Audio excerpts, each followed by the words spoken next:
सबसे पहला मेरा सवाल यही है कि धैर्य के साथ इस पूरे सियासी घटनाक्रम का दी एंड करवा दिया सीएम अशोक गहलोत ने। क्या ये माना जाए कि एक बार फिर से सियासत का जादूगर जो उन्हें कहा जाता है वो उन्होंने साबित कर दिया है कि वो राजनीति के सियासत के जादूगर हैं?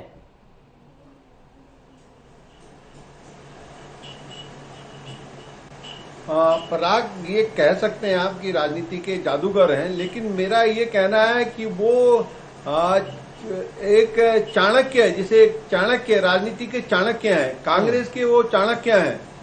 कैसी कैसी परिस्थितियों में वो पार्टी को निकालने में कामयाब रहे हैं। जब जब उनको जिम्मेदारी मिली है जी, तो कहीं ना कहीं वो उसमें सफल रहे। देखो, राजस्थान का में जो उन्होंने किया है, इसमें कोई दो राय नहीं कि आज के दिन में वो हिंदुस्तान में एक ऐसे नेता बन गए हैं कि इससे जो किसी ने अभी तक पिछले 6 साल में, जब से बीजेपी की सरकार आई है दिल्ली में, कई मामले ऐसे हुए हैं जहां पर हर किसी ने मुंह की खाई है, बीजेपी से मुकाबला नहीं कर पाया कोई। लेकिन पहला ये मामला है राजस्थान का जहां पर मुख्यमंत्री अशोक गहलोत ने कुछ किए बिना चुप रहकर अपनी एक जो स्ट्रेटेजी जैसे काम करते हैं, उस काम के हिसाब से उन्होंने चुपचाप अपने काम को अंजाम दिया। जिस दिन कांग्रेस के 19 विधायक उनका साथ छोड़ के चले गए थे, उन्होंने कहीं भी कोई अपने चेहरे पर सिकन नहीं आने दी जी। वो पहले दिन से कह रहे थे कि मेरे पास बहुमत है और मैं साबित कर दूंगा। उन्होंने बीजेपी को खुला चैलेंज दिया। वो उन्होंने, देखो, अगर आप गौर करें, बीजेपी के केंद्रीय मंत्री, भारत सरकार के केंद्रीय मंत्री गजेंद्र सिंह शेखावत का नाम उन्होंने खुलेआम कहा कि उनके अगर कोई ये साबित कर दे कि उनकी आवाज नहीं है तो राजनीति छोड़ देंगे जी। और उसके बाद प्राइम मिनिस्टर को लेटर लिखा, गृह मंत्री अमित शाह को एक तरीके से चेताने की कोशिश करी कि भाई आप क्यों चुनी हुई सरकार गिराने में आमादा हैं। तो मेरा मानना है वो एक राजनीति के बड़े चाणक्य हैं। तो कुल मिलाकर ये कहा जा सकता है, क्योंकि जिस तरह से साजिश की जा रही है, ऐसा आरोप लगाया गया कांग्रेस पार्टी की ओर से और तमाम आरोप बीजेपी के ऊपर भी लगाए गए हैं। जिस तरह कांग्रेस पार्टी के विधायक बागी होकर सचिन पायलट के साथ चले गए दिल्ली में या फिर गुड़गांव में वो ठहरे हुए थे, लेकिन मुख्यमंत्री अशोक गहलोत शुरुआत से लेकर और आखिर तक यही कहते रहे कि उनके पास पूरी बहुमत है, वो अपनी सरकार को बचाने में कामयाब हो जाएंगे। और शायद इसका अंदाजा उनको 6 महीने पहले से लग गया था, इसलिए पहले से वो अपनी तैयारी कर चल रहे थे। ये हम माने, पहले से उन्होंने इन स्थितियों को भांप लिया था। अजीत जी।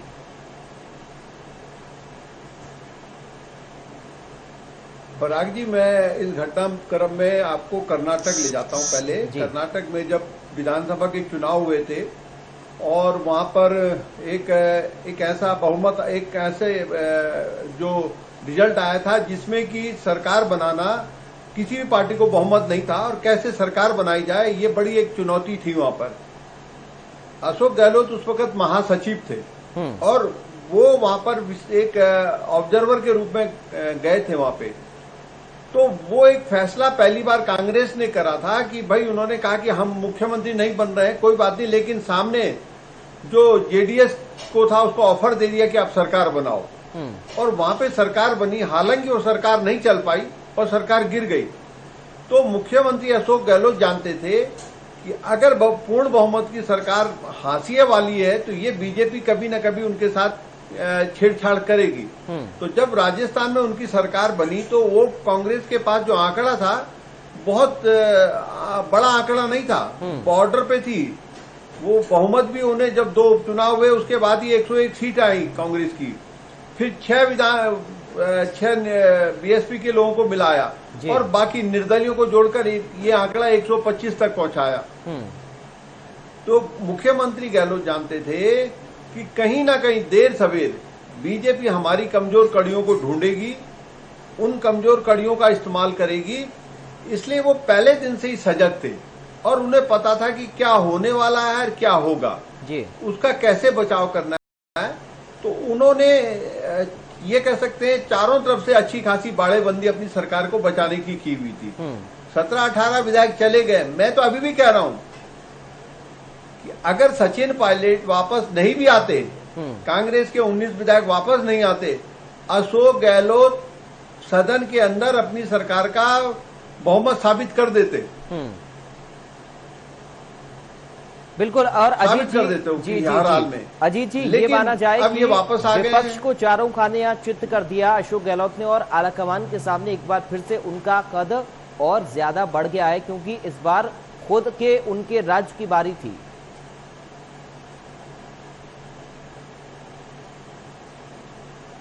देखिए, अशोक गहलोत ने अपना राजनीतिक कद उस दिन बढ़ाया था, उस दिन से बढ़ाना शुरू कर दिया था जब वो गुजरात 2017 में गुजरात विधानसभा चुनाव में जो उन्होंने अपना जादुई कारनामा दिखाया। 2 बड़े कारनामे वहां पे उन्होंने दिखाए जी। पहला कारनामा उन्होंने दिखाया था कि जब कांग्रेस अध्यक्ष सोनिया गांधी के पूर्व राजनीतिक सलाहकार, आज जो पार्टी के कोषाध्यक्ष हैं अहमद पटेल, राज्यसभा के चुनाव में एक वोट से चुनाव जितवाया, 1 वोट से। और वो भी उस राज्य में चुनाव जितवाया जहां पर गृह मंत्री अमित शाह और प्रधानमंत्री नरेंद्र मोदी आते हैं जिस राज्य से। वहां पर उन्होंने बीजेपी को बड़ा तगड़ा झटका दिया। उसके बाद जब विधानसभा के चुनाव हुए तो विधानसभा चुनाव में उनकी ही स्ट्रेटेजी थी कि राहुल गांधी को उन्होंने हिंदू वोटरों को संदेश देने के लिए मंदिरों के दौरे करवाए, और जो रणनीति उन्होंने गुजरात के लिए बनाई उसमें कांग्रेस ने बीजेपी को उसमें फंसा दिया था। वो तो दुर्भाग्य कांग्रेस का ये रहा कि मणिशंकर अय्यर ने, जो कांग्रेस के वरिष्ठ नेता थे, उन्होंने एक ऐसा बयान दिया जिसने आखिरी वक्त में सारे समीकरण बदल दिए। तो वो एक अशोक गहलोत ने एक करिश्मा अपना वहां पे दिखा दिया था। उसके बाद से ही वो पार्टी में एक बहुत भरोसेमंद नेता बन के उभरे, जो आज इतनी बड़ी चर्चाएं हो रही हैं। बिल्कुल। कई लोग तमाम तरह की बातें करते हैं कि राजस्थान में उनको नहीं बनना, तो वो मेरा कहने का मतलब है वो उनको जानकारी नहीं है कांग्रेस के बारे में या मुख्यमंत्री अशोक गहलोत के बारे में। बिल्कुल अजीत जी, और एक बड़ी खबर भी सामने आ रही है, अपने दर्शकों को बता दें, स्क्रीन पर फ्लैश भी हो रही है। सचिन पायलट जयपुर में पहुंच गए हैं। इस वक्त शाहपुरा में सचिन पायलट हैं। ये बड़ी खबर इस वक्त की सामने आ रही है, अपडेट है इस पूरे घटनाक्रम को लेकर, क्योंकि कल दिल्ली में रात को मीडिया से रूबरू हुए थे, सुबह भी उन्होंने मीडिया से बातचीत की, और आज उनके जयपुर आने की खबरें थी। आज सड़क मार्ग के जरिए वो जयपुर पहुंच गए हैं। अजीत जी, अब सवाल ये है कि जिस तरह से सचिन पायलट ने वापसी की और साथ ही मीडिया के सामने आकर ये बताया कि कांग्रेस पार्टी एकजुट है, किसी तरह की टूट नहीं है, हम लोग वापस आ गए हैं, हम गए ही नहीं थे, बल्कि कुछ मुद्दे थे, उन मुद्दों को लेकर अपनी आवाज उठाना अधिकार है, इसलिए मैंने अपनी आवाज को उठाया। लेकिन अब सवाल ये और इंतजार उस दिन का जब अशोक गहलोत और सचिन पायलट एक मंच पर दिखाई देंगे।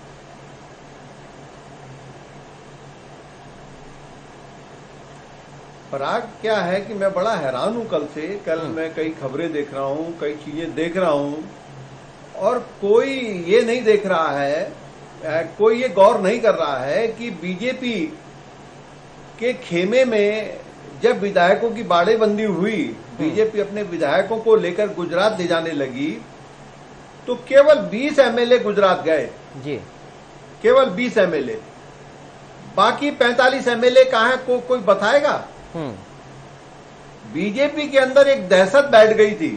बीजेपी जानती थी कि ये हमारी पार्टी पे सेंध लग गई कि हमारी, और ये देखिए, देश की राजनीति और लोकतंत्र के लिए मुझे लगता है कि ये बहुत अच्छा, ये जरूरी था ये मैसेज देना कि आप, नहीं तो हर किसी चुनी हुई सरकार को आप गिरा रहे थे।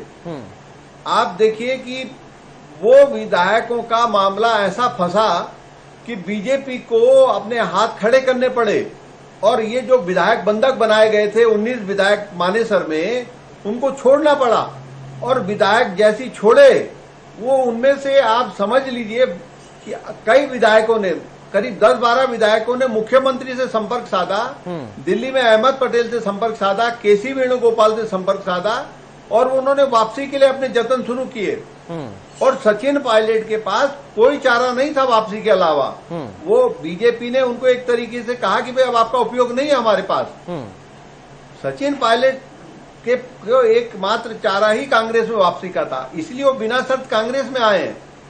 अब वो अपनी बात को क्या कहते हैं मैं नहीं जानता, या कुछ मीडिया में क्या कहलवाया जाता मैं नहीं जानता, लेकिन वो बिना शर्त आए हैं पार्टी में, और अब पार्टी उन्हें अभी जिम्मेदारी देगी। मुझे नहीं लगता, उन्हें इंतजार करना पड़ेगा। क्या जिम्मेदारी मिलती है, राजस्थान में भी नहीं मिलेगी। मंत्री बनेंगे कि नहीं बनेंगे उनके खेमे के लोग, मुझे नहीं पता, लेकिन मेरे सोर्स कहते हैं कि अभी जल्दबाजी में नहीं बनाए जाएंगे। एक दो जो पुराने नेता हैं शायद उनको जगह दे दी जाएगी। ये भी हो सकता है कि अशोक गहलोत अपना मंत्रिमंडल विस्तारी टाल दे अभी, क्योंकि जो मेरे को संकेत मिल रहे हैं, अब वो विधानसभा का सत्र है वो आराम से चलाएंगे 1-2 हफ्ते का। बिल्कुल, आप मानकर चलो कि अगर 2 हफ्ते का विधानसभा सत्र चलेगा तो वो इस महीने के आखिर तक विधानसभा का सत्र चल सकता है। तो वो अगले महीने में फिर वो देखेंगे कि क्या राजनीतिक नियुक्तियां करनी है, कहाँ मंत्री बनाने हैं। तो अब सचिन पायलट के पास अभी फिलहाल उनको अपनी परीक्षा देनी होगी कि वो अपनी पार्टी के प्रति लॉयल हैं, अपनी पार्टी के प्रति पूरी तरीके से समर्पित हैं। तो उसके बाद पार्टी देखेगी कि उनका उपयोग कहाँ करना है। जी, क्योंकि अजीत जी आपने बीजेपी के विधायकों के दिल्ली जाने का जिक्र किया, इसलिए मेरा सवाल भी इसी से जुड़ा हुआ है।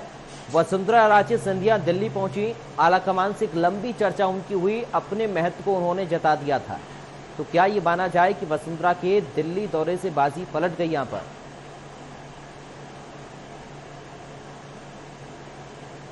बिल्कुल कह सकते हैं आप। मैं इस बात से पूरी तरीके से आपसे सहमति जताता हूं। और देखिए, मुख्यमंत्री वसुंधरा राजे को, जो पूर्व मुख्यमंत्री है, पूर्व मुख्यमंत्री वसुंधरा राजे सिंधिया को बीजेपी या जो भी दूसरे और नेता हैं वो हल्के में ले रहे थे। उनको लगा कि वसुंधरा राजे को इस बार साइड किया जा सकता है प्रदेश की राजनीति से, लेकिन वो भूल गए इस बात को।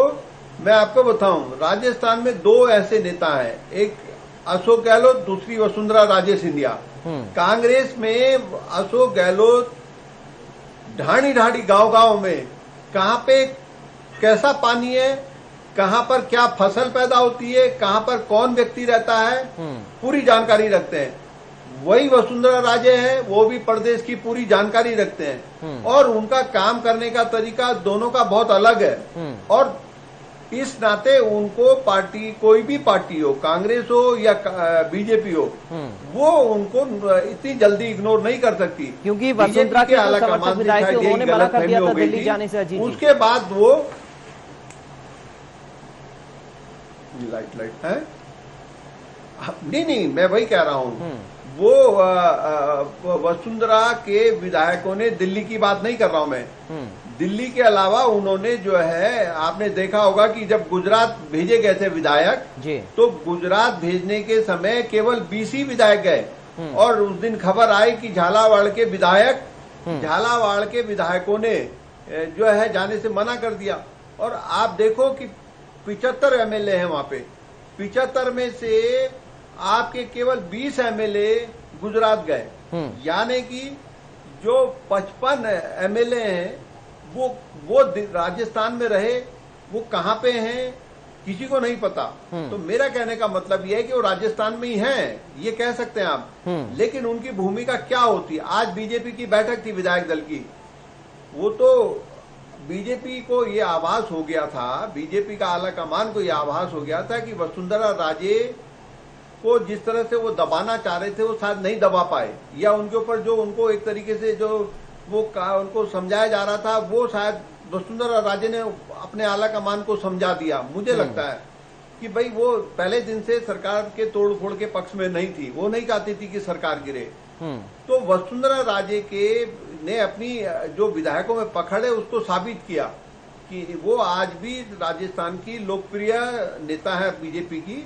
तो कहीं ना कहीं बीजेपी के खेमे में इस बात से हलचल मची कि अगर कहीं बीजेपी के विधायक टूट गए तो आप यकीन मानिए, अगर राजस्थान में बीजेपी के विधायक टूट जाते तो अब मध्य प्रदेश में उपचुनाव होने, अक्टूबर में बिहार का चुनाव होना है, तो ये एक माहौल बन जाता है कि बीजेपी को घेरा जा सकता है प्रदेशों में। देखिए, देश में नरेंद्र मोदी का फिलहाल कोई विकल्प नहीं है विपक्ष में, और नरेंद्र मोदी एक सर्वमान्य नेता बनकर उभर गए इस देश में। लेकिन राज्यों में कहीं ना कहीं मेरा ये मानना है कि अगर अशोक गहलोत, जिस तरह से राजनीति अशोक गहलोत ने की है, अगर उसी तरह की राजनीति की जाए विपक्ष के द्वारा, तो बीजेपी को प्रदेशों में रोका जा सकता है। और बीजेपी ये बीजेपी को लग रहा था कि अगर उनके कुछ विधायक टूट जाते तो ये बीजेपी के लिए एक बड़ा झटका होता। तो मेरा मानना है कि बीजेपी भी कहीं नहीं कहीं मुख्यमंत्री अशोक गहलोत ने बीजेपी को भी घेरा, और जो सचिन पायलट का खेमा था उसमें भी कुछ अपने ऐसे लोग बिठा दिए थे जो उनको, जिन्होंने समय आने पर अपने तेवर दिखाए। चलिए, बहुत शुक्रिया आपका अजीत जी इन तमाम बातचीत के लिए, और ये जानकारी हम तक देने के लिए। आपने किस तरीके से इस पूरे मामले को लेकर समझाया। फिलहाल एक बड़ी खबर सामने आ रही